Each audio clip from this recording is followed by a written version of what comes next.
خوش آمدید ایک بار پھر آپ کی خدمت میں حاضر ہیں پیکر صبر و رضا نشریات. آپ دیکھ رہے ہیں محرم الحرام کی خصوصی نشریات. موجود ہیں ہمارے ساتھ ممتاز عالم دین علامہ شبیر میثمی صاحب. علامہ صاحب سب سے پہلے آپ کو السلام علیکم. علیکم السلام شکریہ آپ ورحمۃ اللہ تشریف لائے. وبرکاتہ. اور چونکہ بات میں نے انٹرو میں جو کی اس میں ایک نقطہ تھا مارکہ حق و باطل کا. تو لوگ عموماً یہ سوال کرتے ہیں کہ اگر مجھے واقعہ کربلا سے کچھ سیکھنا ہے اور میں مارکہ حق و باطل کو اپنانا چاہتا ہوں, یعنی اس مارکے کے درمیان تمیز کرنا چاہتا ہوں اور حق کو اپنانا چاہتا ہوں, تو یہ تمیز میں کیسے کروں؟ اور اگر میں کمزور ہوں تو پھر حق کا ساتھ کیسے دوں یا حق پر قائم کیسے رہوں؟ بسم اللہ الرحمن الرحیم. السلام علی الحسین وعلی علی ابن الحسین وعلی اولاد الحسین وعلی اصحاب الحسین. اللہ تعالیٰ آپ کو جزائے خیر دے. شبیر بھائی, آپ نے بہت ہی خوبصورت انٹروڈکشن دیا اور بہت ہی خوبصورت زاویے سے کربلا کے واقعے کو آگے بڑھایا. اس لیے کربلا کا واقعہ اتحاد بین المسلمین کے لیے ایک بہت بڑا پیمانہ ہے, اور اگر اس کو ہم ایک مثبت طریقے سے آگے بڑھائیں تو امت میں نہ صرف وحدت پیدا ہو سکتی, قوت بھی پیدا ہو سکتی ہے. مظلوم کشمیریوں کے لیے بھی کھڑے ہو سکتے ہیں, مظلوم فلسطینیوں کے لیے بھی کھڑے ہو سکتے ہیں, اور جہاں کہیں مسلمان غیر مسلمان مظلوم اور آواز دیتا ہے ہم اس کے لیے کھڑے ہو سکتے ہیں. جو سوال آپ نے کیا اس کی ایک بیس بنا کر بات آگے بتاتا ہوں. دیکھیں, ہم یہ جو پروگرام کر رہے ہیں یا اس سے آگے مجالس ہو رہی ہیں, عزاداری کے پروگرام ہو رہے ہیں, پھر آگے بڑھتے ہیں کربلا کا واقعہ ہوا ہے, پھر آگے بڑھتے ہیں اہل بیت علیہ السلام نے, اصحاب کرام نے قربانیاں دی ہیں, پھر آگے بڑھتے ہیں حضور اکرم صلی اللہ علیہ وآلہ وسلم نے اتنی قربانی دی کہ جس کی کوئی مثال نہیں ملتی. یہ سب کچھ کس لیے ہے؟ یہ سب کچھ اس لیے کہ انسان ایک بات کو جان لے کہ اس کائنات کا خالق, اس کائنات کا مالک, اس کائنات کا رب اللہ سبحانہ وتعالی ہے. اس کو اگر ہم نظر میں رکھیں گے تو ہماری چیزیں واضح ہونا شروع ہو جائیں. مین ٹارگٹ لا الہ الا اللہ, اور اسی کے بیسس پہ محمد رسول اللہ, اور پھر ہم ولایت مولا کائنات کا بھی اعلان کرتے ہیں علی ولی اللہ کے ذریعے. اگر ہم لا الہ الا اللہ کو بیس بنا لیں کہ ہمیں حضور اکرم صلی اللہ علیہ وآلہ وسلم اور باقی تمام انبیاء کی زحمتوں کو, محنتوں کو آگے بڑھانا ہے, تو انسانیت کو اللہ تعالیٰ کی وحدانیت کی طرف لانا ہوگا. اب ہم آتے ہیں اس بات کی طرف کہ اللہ سبحانہ وتعالیٰ نے حضور اکرم کی معرفی فرمائی. حضور اکرم نے اللہ سبحانہ وتعالیٰ سے قرآن مجید حاصل فرمایا, قرآن مجید نازل ہوا. اور میں اس بات کو واضح کر دوں کہ میرے سے ایک سبق لسانی ہوئی تھی, اس پر میں نے اللہ سبحانہ وتعالیٰ سے معافی بھی مانگی اور امت سے عذرخوائی بھی کی. اور آئندہ بھی اس بات کو واضح کر دوں کہ جو قرآن مجید تمام مسلمانوں کے ہاتھ میں ہے, جس میں کوئی کمی نہیں, کوئی زیادتی نہیں, وہی ہمارا عقیدہ ہے, اور اس میں کسی قسم کی کوئی شک و تردید نہیں. کسی شیعہ عالم دین کے ہاں ہماری لائبریری میں آ جائیں, آپ کو وہی قرآن مجید ملے گا, اور کوئی اس میں کمی اور زیادتی نہیں ہے. وہ کیا بات تھی اس کو پھر کبھی اور ہم ایکسپلین کر دیں. اب اللہ سبحانہ وتعالیٰ نے قرآن مجید نازل فرمایا, اور حضور اکرم سے ہم نے قرآن مجید حاصل کیا. ظاہر ہے کہ اہل بیت اور اصحاب کرام کے ذریعے ہم تک یہ بات پہنچی, اور پھر یہ کتاب کی شکل میں آیا. تمام چیزوں کا محور لا الہ الا اللہ ذہن میں رکھیے گا, طریقہ رسول اکرم صلی اللہ علیہ وسلم, اہل بیت اور اصحاب کرام. اب قرآن مجید میں اللہ سبحانہ وتعالیٰ نے جن ہستیوں کے احترام کو بیان کیا ہے, ان میں اہل بیت علیہ السلام کا ذکر واضح. آئے تطہیر ہو, آئے مباہلہ ہو, مباہلہ کا اصل واقعہ ہو, آئے مودت ہو, ان تمام چیزوں میں اللہ سبحانہ وتعالیٰ نے پنجتن کا ذکر فرمایا. مفسرین نے اس کو بیان کیا, اس پہ کوئی اختلاف کی بات نہیں. اب ہم آگے بڑھتے ہیں. دیکھیں, اگر میں اہل بیت کا ذکر کرتا ہوں تو کبھی بھی یہ نہ سمجھا جائے کہ اصحاب کرام کی خدمات کو میں نیگیٹ کر رہا ہوں. ان کی قربانیوں کو نہیں بھلایا جا سکتا, اور کوئی غلط فہمی کو ہم قبول کرنے کے لیے سب کے اپنے اپنے مقام نہیں ہے. سب کے اپنے مقامات ہیں, اور ان کا احترام بھی ضروری ہے. اور ہم تو اس بات کو واضح کر دیتے ہیں کہ اس زمانے کے جو واقعات اور حقائق ہیں وہ اپنی جگہ پر ہیں, وہ اختلافات اپنی جگہ پر ہیں, لیکن کسی کی بے احترامی یا بے ادبی کی اجازت نہیں. اور اگر کہیں ہوتی ہے تو اسے ہم روکتے بھی ہیں اور ہمیں روکنا بھی چاہیے. صحیح. اب صورتحال یہاں تک پہنچی پچھلے واقعات کو چھوڑ کر کہ امام حسین علیہ السلام سے کہا جاتا ہے کہ آپ یزید کی بیعت کریں. امام حسین علیہ السلام نے واضح طور پر فرما دیا وہ یزید رجل فاسق فاجر مولن بالفسق، وہ فاسق ہے، فاجر ہے، کھلے عام فسق کرتا ہے، میرے جیسا یزید جیسی کی بیعت نہیں کرے گا. اب کربلا کا واقعہ گفتگو ہوگی 9 کی تاریخ کی 10 کی آگے بات ہوتی جائے گی. لیکن وہ جو آپ نے سوال کیا حق و باطل والا کہ حق و باطل کی پہچان کے لیے حضور اکرم نے فرما دیا انی تارک فیکم الثقلین کتاب اللہ و عطرتی اہل بیتی. جب تک تم ان دونوں سے، آئی ریپیٹ، جب تک تم ان دونوں سے متمسک رہو گے گمراہ نہیں ہوگے. اور یہ دونوں ایک دوسرے سے اس وقت تک جدا نہیں ہوں گے جب تک حوض کوثر پہ مجھے نہیں ملتے. جب کہیں بھی مشکل آئی، پریشانی آئی کربلا کے واقعے کے بعد، تو دیکھا گیا کہ حسینیت کا پیغام کیا رہا. اسی پیغام کو دیکھ کر تمام مسلمانوں نے اپنی ایک راہ لی اور 61 ہجری کے بعد یہ تمام مسلمان متفق ہیں کہ 2 ہی راستے نکلے ہیں. ٹھیک ہے، شیعہ، سنی، اہل حدیث، دیوبندی، بریلوی، اپنی مسالک کے سب کے احترامات، لیکن اصولی طور پر 2 راستے نکل آئے، ایک حسینی راستہ، ایک یزیدی راستہ. اور الحمدللہ رب العالمین جب بھی حق اور باطل کا معرکہ اس کے بعد ہوا اس میں ہمیشہ دیکھا یہ گیا کہ حسین علیہ السلام، ان کے بابا رسول اکرم، ان کے نانا، انہوں نے کون سا راستہ اپنایا. اور اللہ سبحانہ وتعالیٰ نے بھی تمام نماز میں ایک دعا کو ہم پر آیت کی صورت میں فرض کیا ہے، وہ ہے اہدنا الصراط المستقیم، اور پھر اس کے تفسیر صراط الذین انعمت علیہم.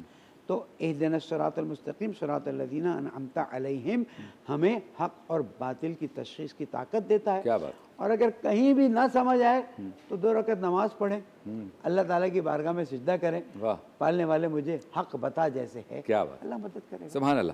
اچھا، ہمارے ساتھ ہیں حضرت علامہ مفتی غلام دستگیر صاحب. مفتی صاحب، کربلا آج بھی لوگ جا رہے ہیں، میں بھی گیا ہوں، آپ بھی گئے ہوں گے، یقیناً بہت سے لوگ جاتے ہیں.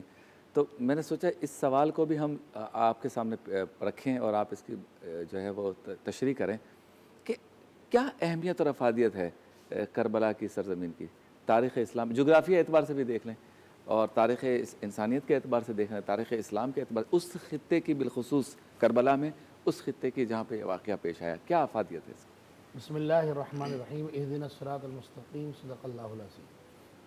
دیکھیں، سب سے پہلے تو میں آپ کو ساری ٹیم کو اور خصوصاً TV1 والوں کو مبارکباد پیش کرتا ہوں. اتنی خوبصورت نشست سجائی، اللہ پاک قبول فرمائے. اللہم.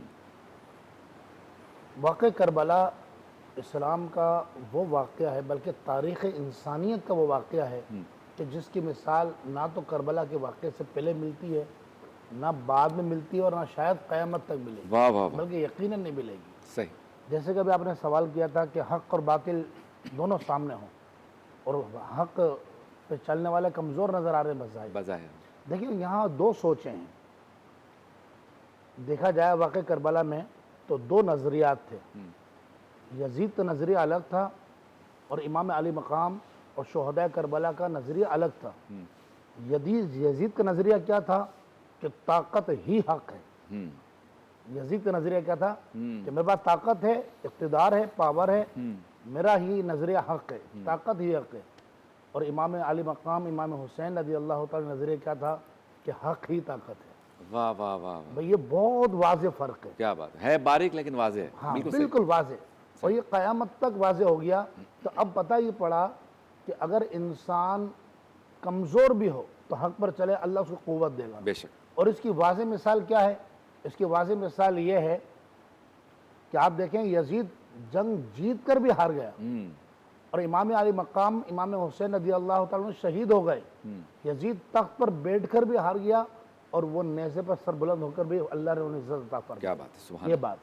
دوسرا یہ کہ کربلا کی جو سرزمین ہے، جغرافیہ اعتبار سے ظاہر سی بات ہے اس کی اپنی ایک افادیت ہے اور اہمیت ہے، لیکن اسلامی نقطہ نظر سے ہم دیکھتے ہیں تو ہمیں یہ پتہ پڑتا ہے کہ حدیث پاک میں نبی کریم علیہ السلام نے ارشاد فرمایا جب بچہ ماں کے رحم میں آتا ہے اور اللہ رب العزت اس کی صورت بنانا چاہتا ہے، هو الذی یصورکم فی الارحام کیف یشاء، اللہ جیسا چاہتا ہے ماں کے پیٹ میں تمہاری صورتیں بناتا ہے، یہ قرآن پاک سورہ آل عمران میں۔ تو رب العالمین وہ فرشتے کو حکم دیتا ہے کہ تو جا جہاں اس بچے نے دنیا میں آنے کے بعد مر کر دفن ہونا ہے وہاں سے مٹی لے۔ واہ واہ وہ وہاں سے مٹی لیتا ہے اور اللہ سے پوچھتا ہے اللہ یہ کہاں مرے گا، پھر وہ رب العالمین اس کو جگہ بتاتا ہے، پھر وہاں سے مٹی لی جاتی ہے، اور مٹی لینے کے بعد ماں کے جسم میں اور اس کے رحم میں وہ صورت تیار کی جاتی ہے۔ اب امام علی مقام امام حسین رضی اللہ تعالیٰ عنہ کی جو شہادت ہے یہ کوئی اتفاقی واقعہ نہیں تھا کہ اچانک ہو گیا، ہونا ہی ہونا تھا یہ۔ بالکل کثیر احادیث ہیں۔ نبی کریم علیہ السلام کی بارگاہ میں جب امام علی مقام امام حسین رضی اللہ تعالیٰ عنہ پیدا ہوئے تو حضور کے چشمان کرم سے آنسو بہنے لگے۔ ایک روایت ہے، ایک روایت نہیں ہے، ام سلمہ رضی اللہ تعالیٰ عنہ بھی روایت کرتی ہے، مولا کائنات علی مرتضی نے بھی روایت کی ہے، جی حضور کے چشمان کرم سے آنسو بہنے لگے۔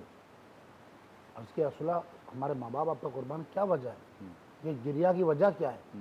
حضور نے فرمایا ابھی جبریل امین میرے پاس آئے، اتانی جبریل فاخبرنی، عرض کیا حضور نے فرمایا کہ جبریل میرے پاس آئے اور مجھے آگے بتایا کہ یہ جو آپ کے گود میں بیٹا ہے نا آپ کا حسین، آپ کی امت اس کو شہید کر دے گی، اچھا یہ شہید کر دیا جائے گا۔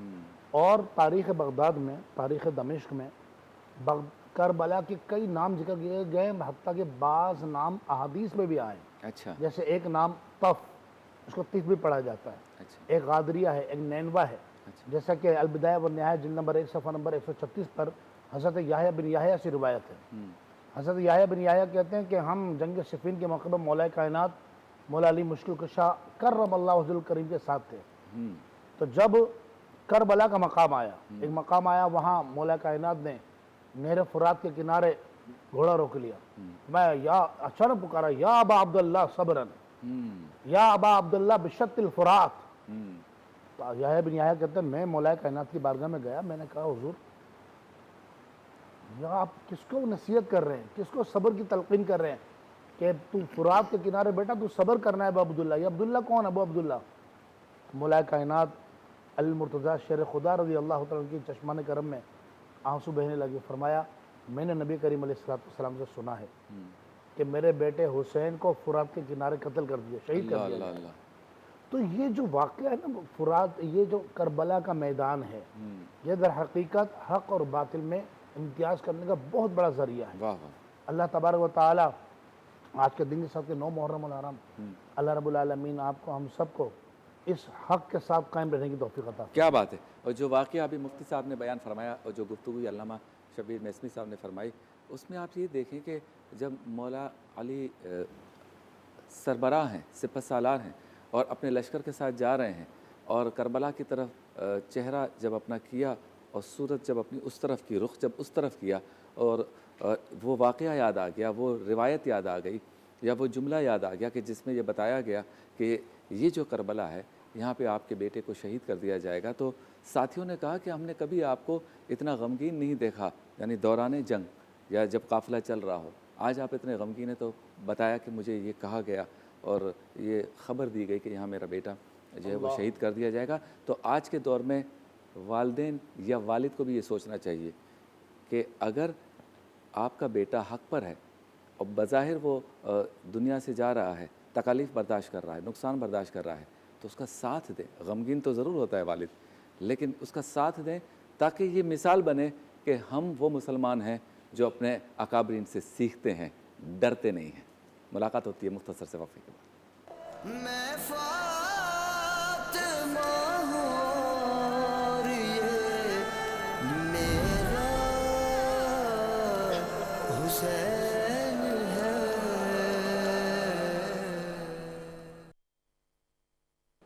خوش آمدید، پیکر صبر و رضا کے ساتھ ایک بار پھر آپ کی خدمت میں حاضر ہیں۔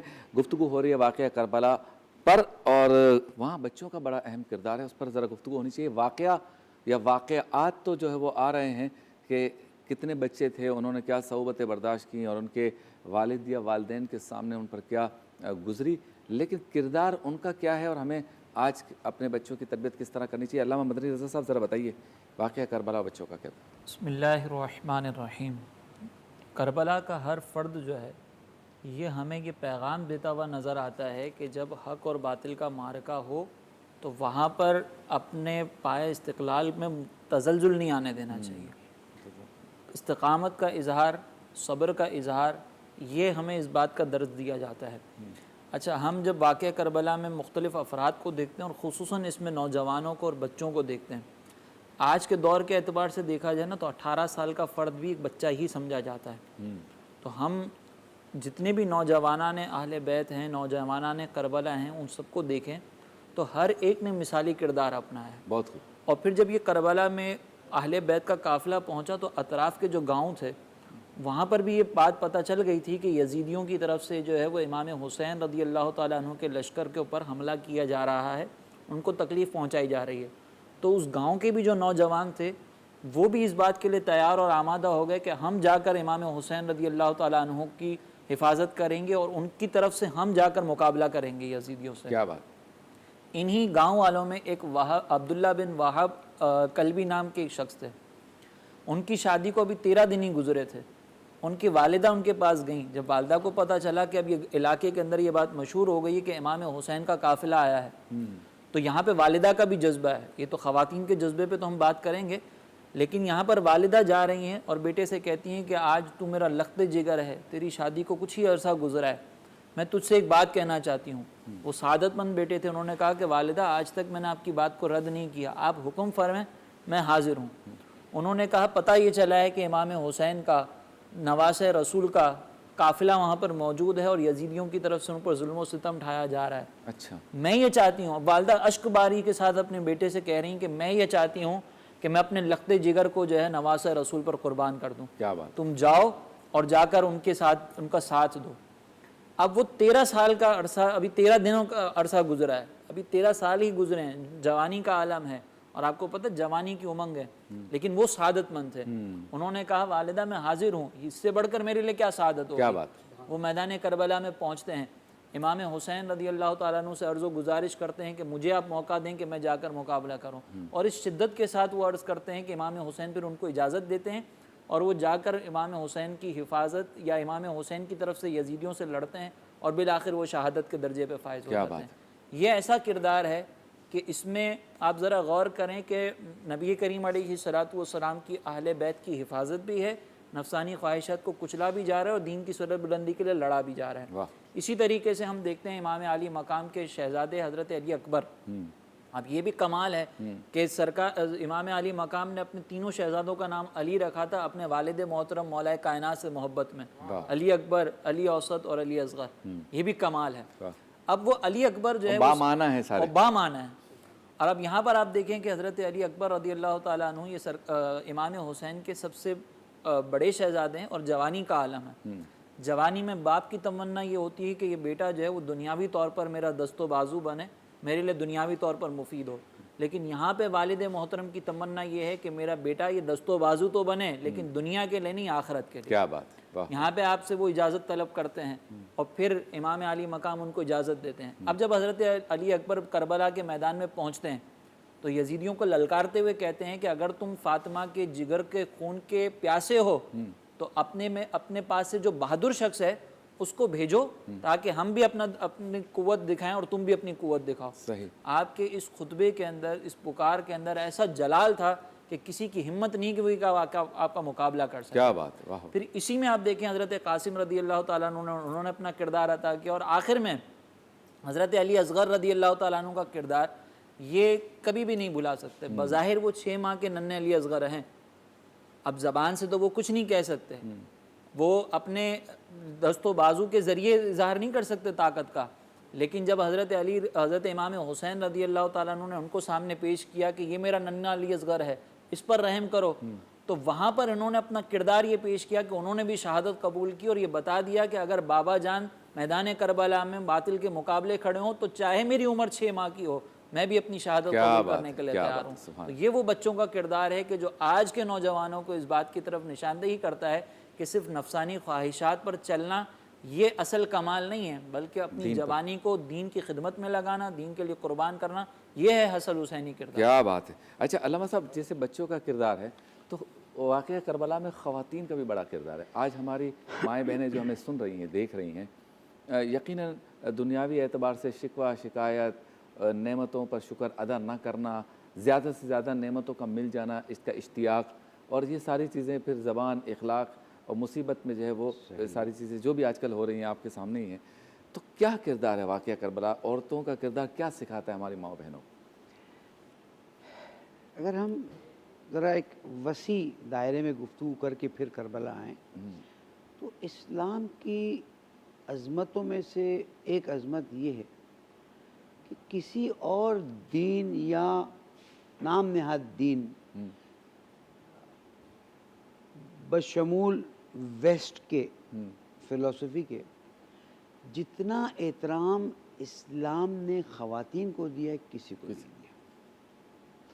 چاہے قرآن مجید میں خواتین کے ذکر کو دیکھ لیجئے، ملکہ سبا کا ذکر دیکھ لیجئے، انبیاء علیہ السلام کی والداؤں کا ذکر یا ازواج کا ذکر دیکھ لیجئے.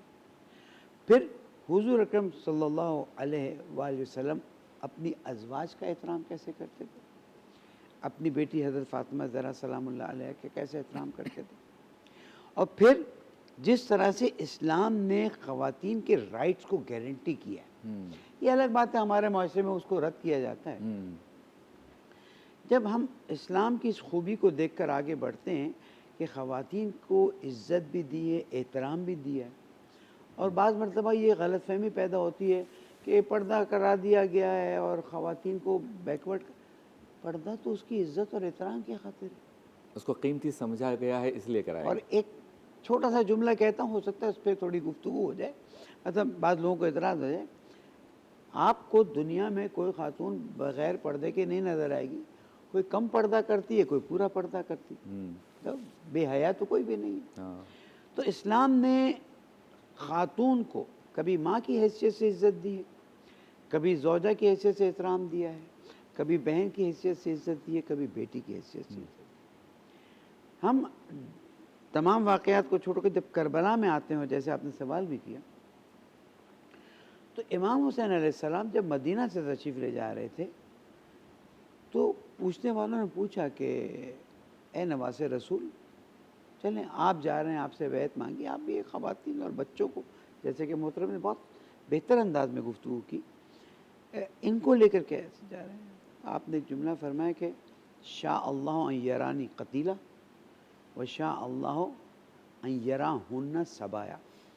مشیت الہی اس پہ قرار پائیے کہ میں شہادت کے درجے پر فائز ہوں، اور مشیت الہی اس بات پر قرار پائیے کہ یہ اسیر ہوں.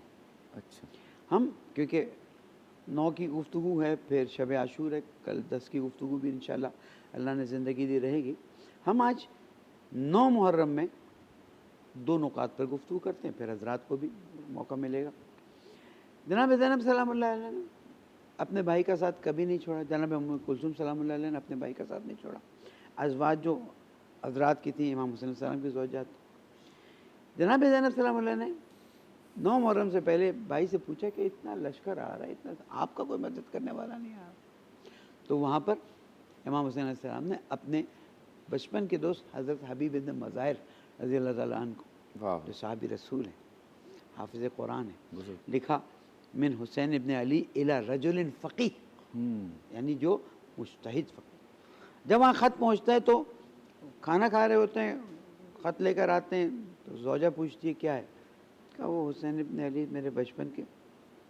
پھر کیا لکھا ہے؟ کہا لکھا ہے کہ دشمن کی فوجیں بہت آ گئیں. کہا کیا سوچا؟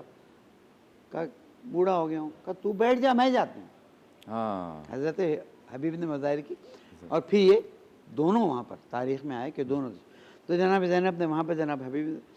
شب عاشور تاریخ نے لکھا ہے کہ ہر ماں اپنی قربانی کو تیار کر رہی، کیا بات، تاکہ سید الشہداء پہ قربان ہوں، اور جو میں نے پہلی گفتگو کی تاکہ اسلام پہ قربان ہوں. دیکھیں یہ نظریہ اپنی جگہ پر باقی رہنا چاہیے کہ یہ قربانی اسلام پر تھی، یہ قربانی توحید کے لیے تھی. اس قربانی میں سب سے آگے حسین ابن علی تھے، باقی سب تھے. تو خواتین نے پوری رات یہاں پر اپنی گفتگو رکوں گا معذرت کے ساتھ بچوں کو تیار کیا کہ کل کوئی پیچھے نہیں. کیا بات ہے.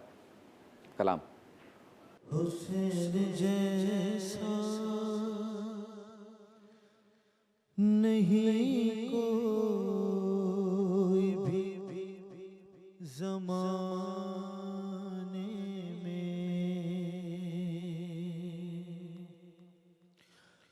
حسین جیسا نہیں کوئی بھی زمانے میں، حسین ایک ہے، حسین ایک ہے، اللہ کے خزانے میں، حسین جیسا نہیں کوئی بھی زمانے میں، اور حسین نے اسے پتھر سے کر دیا ہیرا. اگلا مصرع بطور خاص توجہ کا طالب ہوں. حسین نے اسے پتھر سے کر دیا ہیرا، حسین نے اسے پتھر سے کر دیا ہیرا. بس ایک رات، بس ایک رات لگی ہوئی کو جگمگانے میں، حسین جیسا نہیں کوئی بھی زمانے میں، اور حسین دے اجازت جو رنگ کی غازی کو، حسین دے دے، حسین دے دے اجازت جو رنگ کی غازی کو، حسین دے دے اجازت جو رن کی غازی کو، ذرا سی دیر، ذرا سی دیر لگے گی قیامت آنے میں، حسین جیسا نہیں کوئی بھی زمانے میں، اور سجا ہے، سجا ہے جب سے عزا خانہ حسین اس میں، سجا ہے جب سے عزا خانہ حسین اس میں، فرشتے آتے، فرشتے آتے ہیں میرے غریب خانے میں،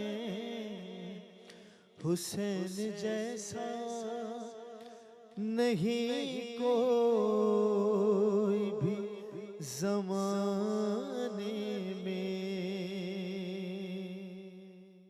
خوش آمدید ایک بار پھر آپ کی خدمت میں حاضر ہیں. خصوصی نشریات آپ دیکھ رہے ہیں محرم الحرام کی پے کرے صبر و رضا ٹی وی 1 سے. اور مفتی غلام دستگیر صاحب، بڑے اہم فیصلے بھی ہوئے اس واقعہ کربلا میں، اور جو لیڈر ہوتا ہے اسے یہ فیصلے کرنا ہوتے ہیں کہ مجھے کس وقت گفتگو کرنی ہے، کس حد تک خون ریزی روکنی ہے، کوشش کرنی ہے، کہاں بات کرنی ہے، کہاں عشق و مستی میں ڈوب جانا ہے، کہاں صبر ہے، کہاں جو ہے ایگریشن دکھانی ہے، کہاں رکنا ہے، کہاں خطبہ دینا ہے، کہاں اپنی ٹیم کو تیار کرنا ہے، کہاں تربیت کرنی ہے. تو امام حسین نے یہ جو سارے فیصلے کیے پورے سفر میں، یعنی چلنے سے لے کر شہادت تک، یعنی دنیاوی اعتبار سے مکہ المکرمہ و مدینہ المنورہ سے چلنے سے لے کر جنت تک چلنے تک جو فیصلے کیے، اس کی کتنی اہمیت ہے؟ فیصلوں کی اہمیت تو ظاہر سی بات ہے لیڈر کی اہمیت سے پتہ پڑتی ہے. یہ تو ہم باب بات کریں گے. پہلی بات یہ ہے کہ امام علی مقام امام حسین رضی اللہ تعالی عنہ کا جو گھرانہ ہے کہ وہ گھرانہ ہے کہ جس گھرانے میں قرآن اتر رہا ہے، اور برادر اعلیٰ حضرت فرماتے ہیں بے اجازت جن کے گھر جبرائیل آتے نہیں، اللہ اللہ، قدر والے جانتے ہیں عز و شان اہل بیت۔ واہ واہ واہ، اور امام علی مقام امام حسین کی پرورش اس گھرانے میں ہوئی کہ سیدہ پاک، یعنی علماء نے تو یہاں تک فرمایا سیدہ فاطمہ زہرا کے بارے میں کہ نام بھی لیا جائے تو سیدہ ماں کہا جائے، سیدہ پاک کہا جائے، اور صرف فاطمہ نہ کہا جائے، یعنی اتنا احترام جس گھرانے کا، اور قرآن کی وہ عملی تفسیر آپ کے گھرانے میں کہ سیدہ پاک جب امام حسن پاک کو، امام حسین پاک کو جب دودھ پلا دیں گے، زمانے میں دودھ پلاتی تو قرآن پاک کی تلاوت، جبھی تو نیزے میں سر بلند ہوا تو قرآن سے رابطہ ختم نہیں ہوا، واہ واہ، پہلی بات۔ اور قرآن مجید فرقان حمید کی گویا کہ رسول اللہ علیہ السلام کی وہ تربیت تھی کہ یہ چلتی پھرتی عملی تفسیر تھے، بلکہ علماء نے یہاں تک لکھا، فرمایا کہ امام حسن مجتبیٰ سر سے لے کر سینے تک رسول اللہ جیسے تھے، واہ، حضور کے مشابہ تھے، اور امام حسین پاک سینے سے لے کے پاؤں کے ناخنوں تک رسول اللہ کے مشابہ تھے۔ واہ واہ، یہی وجہ کہ اعلیٰ حضرت نے فرمایا معدوم نہ تھا سایہ شاہ ثقلین، یعنی حدیث پاک میں آتا ہے کہ حضور کا سایہ نہیں تھا، اعلیٰ فرماتے ہیں سایہ تھا لیکن زمین پر نہیں پڑا، تو کہاں تھا؟ فرمایا معدوم نہ تھا۔ معدوم نہ تھا کا مطلب کیا ہوتا ہے؟ یعنی موجود ہو اس کو کہیں گے معدوم نہیں ہے، جیسے ابھی آپ اور ہم موجود ہیں یہاں پر، یعنی معدوم نہیں ہے، تو حضور کا سایہ تھا لیکن کہاں تھا؟ فرماتے معدوم نہ تھا سایہ شاہ ثقلین، اس ذات کی جلوہ گاہ تھی ذات حسنین۔ تمثیل نے اس سائے کے دو حصے کیے، آدھے سے بنے حسن اور آدھے سے حسین۔ واہ، تو اب اس گھرانے میں جس گھرانے میں پرورش پائی امام علی مقام نے، اور وہاں قرآن کی عملی تفسیریں، اب رسول اللہ کی چلتی پھرتی تصویریں، واہ، اب وہ قرآن پہ کیوں نہ عمل کرتے ہیں، کیوں فیصلے غلط کرتے قرآن کے خلاف؟ اللہ فرماتا وَشَاوِرْهُمْ فِي الْأَمْرِ، جب کوئی کام کرنے لگو تو فرمایا آپس میں مشورہ کرو، فَإِذَا عَزَمْتَ، پھر جب اس کام کا پکا ارادہ کر لو، پھر حالات کیسے بھی ہو جائیں، فَتَوَكَّلْ عَلَى اللَّهِ، پھر اللہ پر بھروسہ کرو بس۔ واہ واہ، اب امام علی مقام امام حسین کے خود سے ہی مشورے نہیں تھے، بلکہ جیسے آج 9 محرم ہے تو 9 محرم کو آپ نے رات کو جمع کیا اپنے عزیزوں کو اور فرمایا دیکھو کہ یہ یزیدی میرے خون کے پیاسے ہے، تمام حجتیں تمام کر چکے تھے امام علی مقام، کہ ان کو سمجھایا کہ دیکھو میں کون ہوں، میں وہ حسین ہوں کہ تمہارے نبی جس کو کندھے پہ سوار کرتے تھے، میں وہ حسین ہوں کہ جن کو سونگا جاتا تھا، پوچھا یا رسول اللہ سونگ بچوں کو چومتے ہیں، سونگتا کون ہے؟ حضور نے فرمایا میرے جنت کے پھول ہیں، جب میں ان کو سونگتا ہوں تو مجھے ان سے جنت کی خوشبو آتی ہے۔ واہ واہ واہ، تو اب حضور یہ امام علی مقام ساری حجتیں تمام کر چکے تھے، پھر اپنے رفقا کو جمع کیا، فرمایا دیکھو یہ میرے خون کے پیاس ہیں اور میرے خون سے ہاتھ رگنے سے ان کی پیاس بجھ جائے گی، تو میں کہتا ہوں تم اگر جانا چاہتے ہو چلے جاؤ۔ اب یہ مشورہ فرما رہے، تنہا امام علی مقام نے فیصلہ نہیں کیا، تو رفقا نے کہا جی کیسی بات کرتے ہیں آپ، آج اتنے مشکل گھڑی کے اندر ہیں آپ، کیونکہ وہ بھی جانتے تھے نا یہ خانوادہ ہے، ایسا خانوادہ، واہ واہ، یہ وہ خاندان ہے، یہ وہ اہل بیت ہے، رسول اللہ نے فرمایا یہ میری عطرت ہے، یہ میری اولاد ہیں، اور فاطمہ سے محبت، یعنی اولاد کا مقام کیا ہوگا کہ روایت میں آیا جس نے فاطمہ الزہرا سے محبت کی اللہ نے اس کو بھی جہنم کی آگ حرام فرمائی۔